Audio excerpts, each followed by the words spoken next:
Today we're going to give an inside peek of what life on home healthcare, including receiving medical deliveries, is like for someone with an ongoing health issue and or who has to keep up their medical routine at home. My courier just came and he had a little dolly or hand truck, whatever you call it, and brought it in from his delivery car and brought it in, and usually typically just leaves it in the entryway of my home, especially because we're in the pandemic. Obviously, we're all trying not to kill each other and we are all trying to stay away from germs and exposing one another. So I just have him leave it, here's my door, just a few feet from the door, and then send him on his way and try to keep him safe.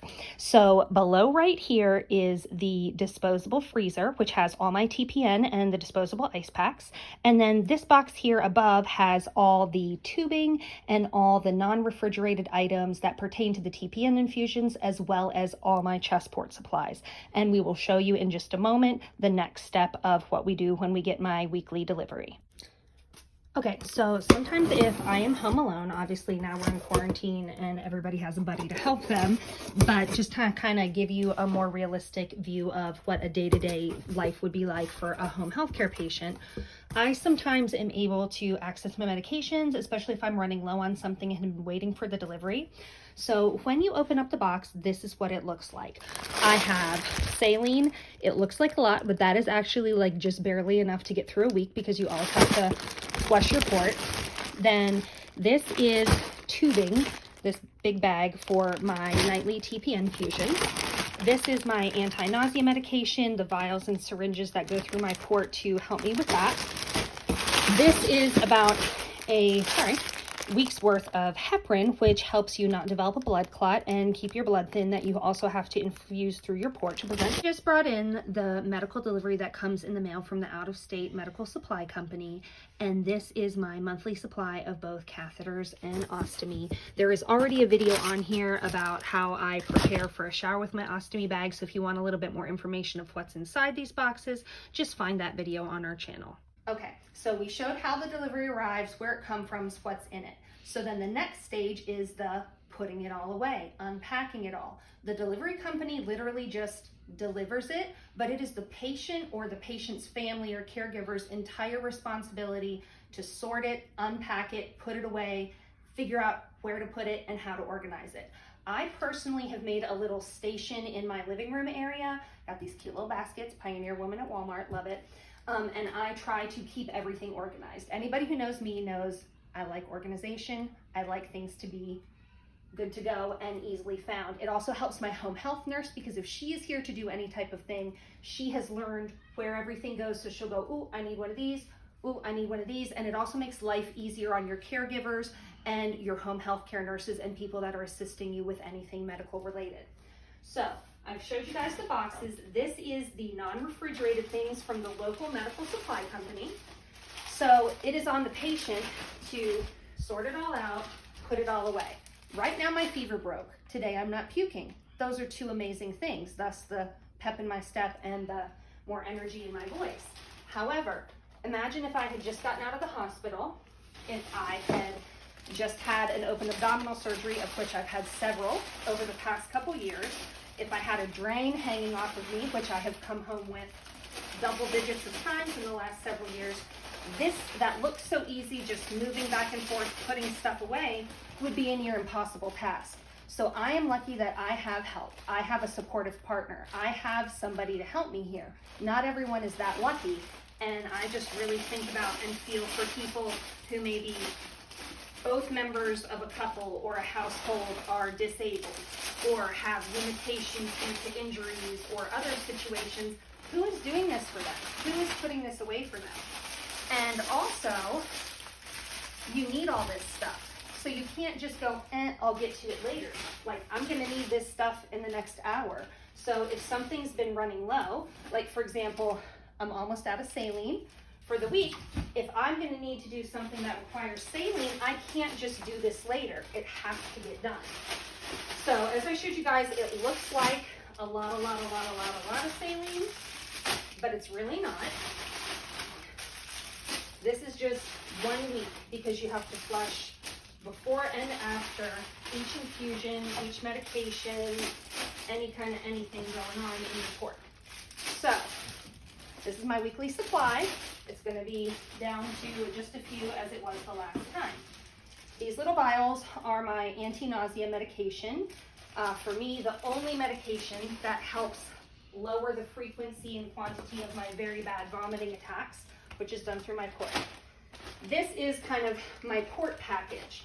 So this is a pre-packed sterile dressing change kit. This is what either Marco, if he is the one who has to do it, or my home nurse has to, opens only right at the moment of a chest port dressing change. I use sensitive skin, special, gentle, not Tegaderm, but the port covers. So I have my assortment of different size and type port covers here. This is a Huber needle. It's in a sterile packaging. That is actually the needle that gets stuck into your chest whenever you have a port change. They always send a couple because sometimes if you don't get blood return or it sticks at the wrong angle, you have to pull it out, and then you get the joy of being stuck 2 or 3 times with a large needle in your chest in just one appointment. Don't be jealous. So this is a little bit more heavy. I would say probably like 2-3 pounds. Right now I'm okay enough to do that, but again, if I just had surgery, if I was in a different, more incapacitated state, this would be very taxing. The little bit of bending at the waist that I'm doing would be impossible with drains or a fresh surgical incision. So I am kind of in a good position to be doing this right now. So if you come over here, and you can show right here, my lovely husband's filming, this is overflow and or other things that didn't have enough room for in my baskets. So if you peek over here, this is batteries for each TPN infusion. These are the larger syringes for the vitamins that go in the TPN. Then my TPN tubing goes over here. And I know you all wish that your home could be decorated as nice as mine with a million bags of medical stuff, but we're not all that lucky, are we? So this is just kind of overflow excess, and that is what it takes to unpack just my local box. Then unpacking the ostomy and catheter supplies, which goes in another room, in another container, sorted in a whole different way, is a whole nother thing. But again, refer to the shower video of preparing an ostomy bag and you'll see how I keep it, where I keep it, and what's included. So this is, I guess you would say, part 3, because part 1 is unpacking into the corner of my living room. Part 2 is putting away all the ostomy supplies in my bedroom. And now part 3, this is our living room. And who doesn't have an awkward medication only fridge in their living room? Everybody does, right? We can't be the only ones. So both because we have a large family with ravenous children who eat a lot, and we need room for food in our fridge because all the rest of my family eats human food except for me, and also for sanitary purposes to not mix medications and things that need to stay sterile that go in my body versus food that everybody's grabbing and touching, we made the choice in our home and family to have a medications only fridge because a lot of my antibiotics are refrigerated, even the IV ones. A lot of the TPN supplies is so large and bulky and gets in the way. So I'm just hanging out waiting for my husband right now. He is picking up the cooler and gonna bring it over, and he is the one who handles this part.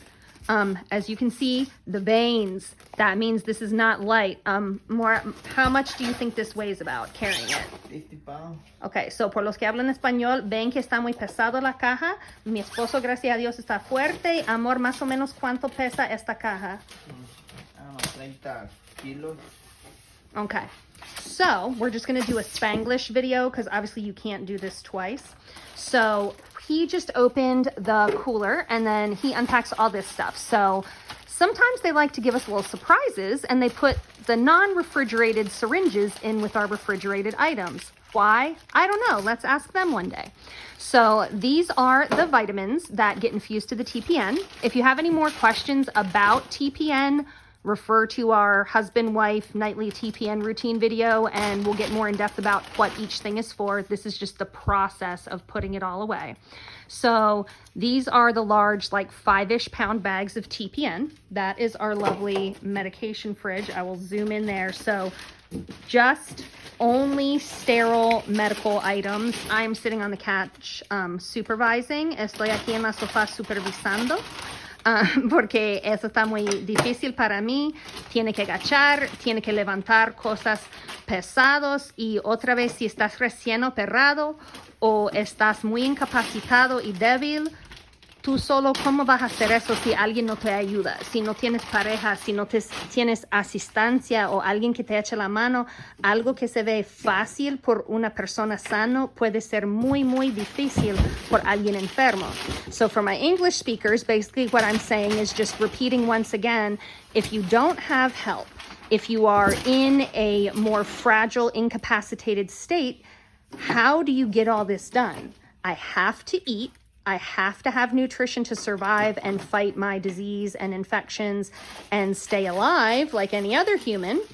But if I am vomiting, if I have lifting and exercise restrictions because of my condition, like right now, I have these large collections in my abdomen, squishing my organs. I have a stent in my kidney and I have to be so careful. And it's really, really difficult. So that was the putting away. And then right now, he's got to take the trash out, the boxes, the packaging, everything like that. And that is what is involved with the refrigeration part of organizing a medical delivery.